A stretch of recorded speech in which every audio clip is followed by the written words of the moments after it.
संतोषी माता। आज हम आपको सुनाने जा रहे हैं श्री संतोषी माता व्रत की पावन कथा। इस कथा को श्रद्धा से सुनने मात्र से माता संतोषी प्रसन्न होती है। एक गांव में एक बुढ़िया रहती थी जिसके 7 बेटे थे। 6 बेटे कमाने वाले थे और एक बेटा निकम्मा था। बुढ़िया माँ 6 पुत्रों का झूठा 7वें पुत्र को देती। 7वां पुत्र एक दिन अपनी पत्नी से बोला, देखो मेरी माता का मुझ पर कितना प्रेम है। वह बोली, क्यों नहीं, सबका झूठा बच्चा तुमको खिलाती है। वह बोला, जब तक आंखों से न देखे मान नहीं सकता। पत्नी ने हंसकर कहा, देख लोगे तो मानोगे। कुछ दिन बाद एक बड़ा त्योहार आया। घर में 7 प्रकार के भोजन और चूरमा के लड्डू बने। वह पत्नी की बात को जांचने के लिए सिर दर्द का बहाना बनाकर पतला कपड़ा सिर पर ओढ़कर रसोई घर में जाकर सो गया। कपड़े में से सब देखता रहा। 6 भाई भोजन करने आए। उसने देखा माँ ने उनके लिए सुंदर सुंदर आसन बिछाए, 7 प्रकार की रसोई परोसी और आग्रह करके उन्हें भोजन कराती रही। वह देखता रहा। 6 भाई भोजन कर उठ गए। तब माँ ने उनकी 5 थालियों में से लड्डुओं के टुकड़ों को उठाया और एक लड्डू बनाया। जूठन साफ कर माँ ने उसे पिकारा, उठ बेटा उठ, तेरे भाइयों ने भोजन कर लिया, तू भी उठकर भोजन कर ले। उसने कहा, माँ मुझे भोजन नहीं करना, मैं परदेश जा रहा हूँ। माँ ने कहा, कल जाना हो तो आज ही जा। वह बोला, हाँ हाँ जा रहा हूँ। यह कहकर वह घर से निकल गया। चलते समय उसे पत्नी की याद आई। वह गौशाला में कंडे थाप रही थी। वहां जाकर वह बोला, मेरे पास तो कुछ नहीं है, यह अंगूठी है सो ले लो, अपनी कोई निशानी मुझे दे दो। वह बोली, मेरे पास क्या है, यह गोबर से भरा हाथ है। यह कहकर पत्नी ने उसकी पीठ पर गोबर के हाथ की थाप मार दी। वह चल दिया। चलते चलते दूर देश में पहुंचा। वहां एक साहूकार की दुकान थी। वहां जाकर बोला, सेठ जी मुझे नौकरी पर रख लो। साहूकार को नौकर की सख्त जरूरत थी। साहूकार ने कहा, काम देखकर तनख्वाह मिलेगी। उसने कहा, सेठ जी जैसा आप ठीक समझे। उसे साहूकार के यहाँ नौकरी मिल गई। वह रात दिन काम करने लगा। कुछ दिन में दुकान का लेन देन, हिसाब किताब, ग्राहकों को माल बेचना, सारा काम करने लगा। साहूकार के 7-8 नौकर थे। वे सब चक्कर खाने लगे, लेकिन उसने अपनी लगन, परिश्रम और ईमानदारी से सभी को पीछे छोड़ दिया। उसे अपने किए का फल मिला। सेठ ने भी उसका काम देखा और 3 महीने में ही उसे मुनाफे में साझेदार बना लिया। परिश्रम करते करते 12 वर्ष में ही वह नगर का नामी सेठ बन गया और सेठ सारा कारोबार छोड़कर बाहर चला गया। इधर उसकी पत्नी पर क्या बीती वह सुने। सास ससुर उसे दुख देने लगे। गृहस्थी का काम कराकर उसे लकड़ी लेने जंगल में भेजते। इस बीच घर की रोटियों के आटे से जो भूसी निकलती उसकी रोटी बनाकर रखती जाती। फूटे नारियल की नरेली में पानी दिया जाता। इस तरह दिन बीतते रहे। एक दिन जब वह जंगल में लकड़ी लेने जा रही थी, तब उसे रास्ते में बहुत सी स्त्रियां संतोषी माता का व्रत करती दिखाई दी। वह वहां खड़ी होकर पूछने लगी, बहनों यह तुम किस देवता का व्रत करती हो? इसके करने से क्या फल मिलता है? इस व्रत के करने की विधि क्या है? यदि तुम अपने व्रत का विधान मुझे समझाकर कहोगी तो मैं तुम्हारा बड़ा एहसान मानूंगी। उनमें से एक स्त्री बोली, सुनो यह संतोषी माता का व्रत है। इसके करने से निर्धनता और दरिद्रता का नाश होता है, लक्ष्मी आती है, मन की चिंताएं दूर होती है, मन को प्रसन्नता और शांति मिलती है, निपुति को पुत्र मिलता है, प्रीतम बाहर गया हो तो शीघ्र लौट आता है, कुंवारी कन्याओं को मनभावन पति मिलता है, चलता मुकदमा खत्म हो जाता है, कलह क्लेश की निवृत्ति हो, मुख शांति होती है, घर में धन जमा होता है, धन जायदाद का लाभ मिलता है, मन में कुछ कामना हो सब संतोषी माता की कृपा से पूरी हो जाती है। इसमें कोई संदेह नहीं। वह पूछने लगी, यह व्रत कैसे किया जाता है? यह भी बताओ तो आपकी बड़ी कृपा होगी। वह स्त्री कहने लगी, बिना परेशानी, श्रद्धा और प्रेम से जितना भी बन सके प्रसाद लेना, 5.25 पैसे से 5.25 आने और इससे भी ज्यादा शक्ति और भक्ति के अनुसार गुड़ और चना लेना। हर शुक्रवार को निराहार रहकर कथा कहना और सुनना। इसके बीच ओम कभी न टूटे। लगातार नियम पालन करना। सुनने वाला कोई न मिले तो घर का घी का दीपक जलाकर उसके आगे जल के पात्र को रखकर कथा कहना, परंतु नियम न टूटे। जब तक कार्य सिद्ध न हो नियम पालन करना। कार्य सिद्ध हो जाने पर व्रत का उद्यापन करना। 3 मास में माता पूरा फल देती है। यदि किसी के ग्रह खोटे हैं तो भी 1 वर्ष में अवश्य उनको अनुकूल करती है। कार्य सिद्ध होने पर उद्यापन करना चाहिए, बीच में नहीं। उद्यापन में 2.5 सेर आटे का खाजा, उसी अनुसार खीर और चने का साग बनाना, 8 बच्चों को भोजन कराना, जहाँ तक मिले देवर जेठ भाई बंधु कुटुंब के लड़के लेना, ना मिले तो रिश्तेदार और पड़ोसियों के लड़के बुलाना, उन्हें भोजन करा यथाशक्ति दक्षिणा दे। माता का नियम पूरा करना। ध्यान रखना उस दिन घर में कोई खटाई न खाए। यह सुन मैं वहां से चल दी। रास्ते में लकड़ी के बोझ को बेच दिया। उन पैसों में गुड़ और चना ले माता के व्रत की तैयारी करने लगी। रास्ते में संतोषी माता के मंदिर में जाके चरणों में लौटने लगी और विनती करने लगी, माँ मैं दीन हूँ, निपट मूर्ख हूँ, व्रत के नियम कुछ जानती नहीं, मैं बहुत दुखी हूँ। हे माता मेरा दुख दूर कर, मैं तेरी शरण में हूँ। माता को दया आई। एक शुक्रवार बीता तो दूसरे शुक्रवार को ही उसके पति का पत्र आया। तीसरे शुक्रवार को उसका भेजा हुआ पैसा आ पहुंचा। यह देखकर जेठानी मुंह सिकोड़ने लगी, इतने दिनों बाद पैसा आया, इसमें क्या बड़ाई है? लड़के ताने देने लगे। काकी के पास अब पत्र आने लगे, रुपया आने लगा, अब तो काकी की खातिर बढ़ेगी, अब तो काकी बुलाने से भी नहीं बोलेगी। बेचारी सरलता से कहती, भैया भैया पत्र आए रुपया आए तो हम सबके लिए अच्छा है, ऐसा कहकर आंखों में आंसू भरकर संतोषी माता के मंदिर में जा मातेश्वरी के चरणों में गिरकर रोने लगी। माँ, मैंने तुमसे पैसा नहीं मांगा, तुम मुझसे पैसे से क्या काम है? मुझे तो अपने सुहाग से काम है, मैं तो अपने स्वामी के दर्शन और सेवा मांगती हूँ। तब माता ने प्रसन्न होकर कहा, जा बेटी, तेरा स्वामी जल्द ही आएगा। यह सुनकर खुशी से बावली हो वह घर आकर काम करने लगी। माँ संतोषी विचार करने लगी, इस भोली पुत्री से मैंने कह तो दिया तेरा पति शीघ्र आएगा, पर आएगा कहाँ से? वह तो स्वप्न में भी याद नहीं करता। इसे इसकी याद दिलाने तो मुझे ही जाना पड़ेगा। संतोषी माता ने उस बुढ़िया के बेटे को स्वप्न में समझाया, पुत्र, तेरी घरवाली कष्ट उठा रही है। वह बोला, हाँ माता, यह तो मुझे मालूम है, परंतु क्या करूं, वहां कैसे जाऊं? परदेश की बात है, लेन देन का सारा हिसाब किताब है, कोई जाने का रास्ता नजर नहीं आता।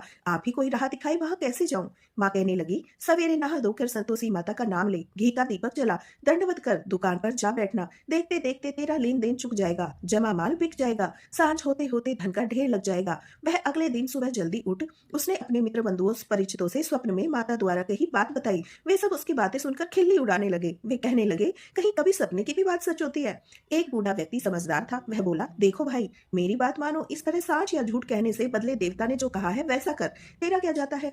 बूढ़े की बात मानकर नहा धोकर उसने संतोषी माता को प्रणाम किया, फिर भी घी का दीपक जलाकर दुकान पर जाकर बैठ गया। शाम तक धन के ढेर लगे। वह हैरान हुआ, मन में संतोषी माता का नाम ले प्रसन्न हो घर जाने के वास्ते गहना कपड़ा सामान खरीदने लगा। सब काम से निपट अपने घर को रवाना हुआ। उधर उसकी पत्नी जंगल में लकड़ी लेने गई। लौटते वक्त थक जाने के कारण संतोषी माता के मंदिर पर विश्राम करने बैठ गई। यह तो उसके रोज रुकने का ठिकाना था। धूल उड़ती देख उसने माता से पूछा, हे माता, यह धूल कैसे उड़ रही है? माँ ने कहा, हे पुत्री, तेरा पति आ रहा है। अब तू ऐसा कर, लकड़ियों के 3 बोझ बना, एक नदी के किनारे रख, दूसरा मंदिर पर और तीसरा अपने सिर पर रख। तेरे पति को लकड़ी का गड्ढा देखकर मोह पैदा होगा, वह रुकेगा, नाश्ता पानी बनाकर माँ से मिलने जाएगा। तू लकड़ी का बोझ उठाकर जाना और बीच चौक में गड्ढा डालकर 3 आवाजें जोर से लगाना, लो सासू जी, लकड़ी का गट्ठा लो, भूसी की रोटी दो, नारियल के खोपरे में पानी दो, आज कोई मेहमान आया है। संतोषी माँ की बात सुनकर वह बहुत अच्छा कहकर प्रसन्न होकर लकड़ियों के 3 बोझ बना ली। एक नदी के तट पर, दूसरा माता के मंदिर पर रखा। इतने में ही मुसाफिर वहां पहुंचा। सूखी लकड़ी देखकर उसको इच्छा हुई, अब यही विश्राम कर भोजन बनाकर खा पीकर गांव चले। इस प्रकार भोजन कर विश्राम कर वह अपने गांव में गया। उसी समय बहू सिर पर लकड़ी का गट्ठा लेकर आई। गट्ठे को आंगन में डाल जोर से आवाज लगाई, लो सासू जी, लकड़ी का गट्ठा लो, भूसी की रोटी दो, नारियल के खोपरे में पानी दो, आज कोई मेहमान आया है। यह सुनकर सास ने अपने दिए हुए कष्टों को भुलाने के लिए कहा, बहू, तू ऐसा क्यों कहती है? तेरा मालिक ही तो आया है, बैठ, मीठा भात खाकर कपड़े गहने पहन। पत्नी की आवाज सुनकर उसका स्वामी बाहर आया। उसके हाथ में पहनी अंगूठी देखकर व्याकुल हो गया। उसने माँ से पूछा, माँ, यह कौन है? माँ बोली, बेटा, तेरी पत्नी है। आज 12 वर्ष हो गए जब से तू गया है, तब से सारे गांव में जानवर की तरह भटकती फिरती है, काम काज कुछ करती नहीं, 4 समय आकर खा जाती है। अब मुझे देख भूसी की रोटी और नारियल के खोपरे में पानी मांगती है। वह बोला, माँ, मैंने इसे भी देखा है और तुम्हें भी। मुझे दूसरे घर की चाबी तो मैं उसमें रहूंगा। ठीक है बेटा, जैसी तेरी मर्जी, कहकर माँ ने चाबी का गुच्छा बेटे के सामने रख दिया। उसने दूसरे घर को खोलकर सारा सामान जमाया। एक ही दिन में वह राजा के महल जैसा ठाट बाट बन गया। शुक्रवार आया। उसकी पत्नी ने कहा, मुझे संतोषी माता का उद्यापन करना है। पति बोला, बहुत अच्छा, खुशी से कर लो। वह उद्यापन की तैयारी करने लगी। जेठ के लड़कों को भोजन के लिए लेने गई, परंतु पीछे से जेठानी ने अपने बच्चों को सिखाया, देखो रे, भोजन के समय सब लोग खटाई मांगना, जिससे उसका उद्यापन पूरा न हो। लड़के भोजन करने लगे।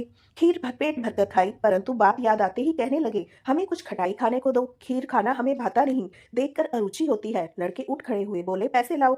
भोली बहू कुछ न जानती थी, उसने उन्हें पैसे दे दिए। लड़कों ने बाजार जाकर इन पैसों से इमली खरीदी और खाई। यह देखकर बहू पर माताजी ने कोप किया। राजा के दूत उसके पति को पकड़कर ले गए। अब सब मालूम हो जाएगा जब जेल की रोटी खाएगा। बहू से यह वचन सहन नहीं हुआ। वह संतोषी माता के मंदिर गई और कहने लगी, माता, तुमने यह क्या किया? हंसाकर क्यों रुलाने लगी? माता बोली, पुत्री, तूने मेरा व्रत भंग किया है, इतनी जल्दी सब बातें भुला दी। वह बोली, माता, भूली तो नहीं हूँ, ना कुछ अपराध किया है, मुझे तो लड़कों ने भूल में डाल दिया, मुझे क्षमा करो माँ। माँ, ऐसी भूल कभी नहीं होगी। वह बोली, अब बताओ, मेरे पति कैसे आएंगे? माँ बोली, पुत्री, जा, तेरा पति तुझे रास्ते में आता मिलेगा। वह मंदिर से निकलकर बाहर आई तो रास्ते में उसे अपना पति आता हुआ मिला। उसने पूछा, कहाँ गए थे? वह बोला, इतना धन जो कमाया है उसका कर राजा ने मांगा था, वह भरने गया था।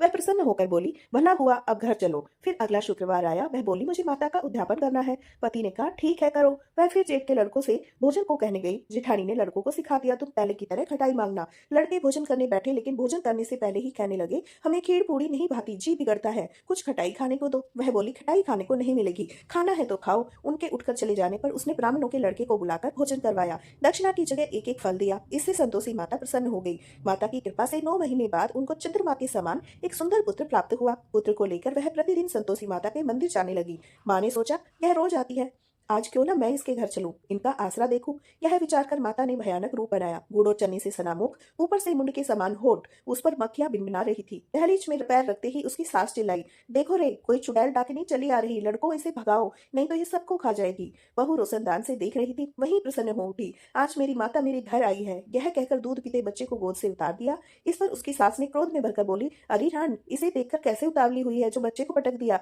इतने में माँ के प्रताप से जहाँ देखो वहां लड़के ही लड़के नजर आने लगे।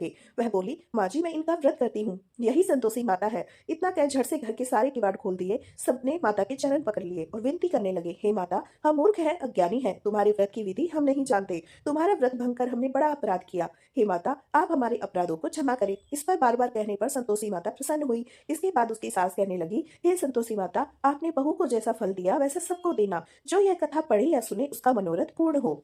इस प्रकार संतोषी माता की व्रत कथा समाप्त होती है। माता संतोषी आप सभी की मनोकामनाएं पूर्ण करें, आपके घर में सुख और समृद्धि बनाए रखें। संतोषी माता की कृपा से दुख दूर होते हैं, जीवन में सुख शांति का वास होता है। माता आप सभी भक्तों पर अपनी असीम कृपा बनाए रखे। जय संतोषी माता। जय संतोषी माता मैया, जय संतोषी माता, अपने सेवक जन की सुख संपत्ति दाता। जय संतोषी माता, सुंदर चीर सुनहरी माँ धारण कीनो, हीरा पन्ना दम के तन श्रृंगार लीनो। जय संतोषी माता, गेरू लाल छटा छवि बदन कमल सोहे, मंदे हसति करुणामयी त्रिभुवन मन मोहे। जय संतोषी माता, स्वर्ण सिंहासन बैठी चमर दुरे प्यारे, धूप दीप मधुमेवा भोग धरे न्यारे। जय संतोषी माता, गुड़ और चना परम प्रियता में संतोष किए, संतोषी कहलाई भक्तन वैभव दिए।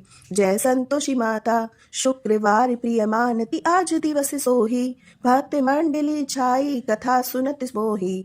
जय संतोषी माता, मंदिर जगमग ज्योति मंगल ध्वनि छाई, विनय करे हम सेवक चरणन सिर नाई। ओम जय संतोषी माता, भक्ति भाव में पूजा अंगीकृत कीजे, जो मन बसे हमारे इच्छित फल दीजे। जय संतोषी माता, दुखी दरिद्री रोगी संकट मुक्त किए, बहु धन धान भरे घर सुख सौभाग्य दिए। जय संतोषी माता, ध्यान धरे जन तेरा मन वांछित फल पायो, पूजा कथा श्रवण कर घर आनंद आयो। जय संतोषी माता, शरण गहे की लज्जा रखियो जगदम्बे, संकट तू ही निवारे दयामयी अम्बे। जय संतोषी माता, संतोषी माता की आरती जो कोई जन गावे, रिद्धि सिद्धि सुख संपत्ति जी भर के पावे। जय संतोषी माता, अपने सेवक जन की सुख संपत्ति दाता। मैया जय संतोषी माता, मैया जय संतोषी माता, मैया जय संतोषी माता।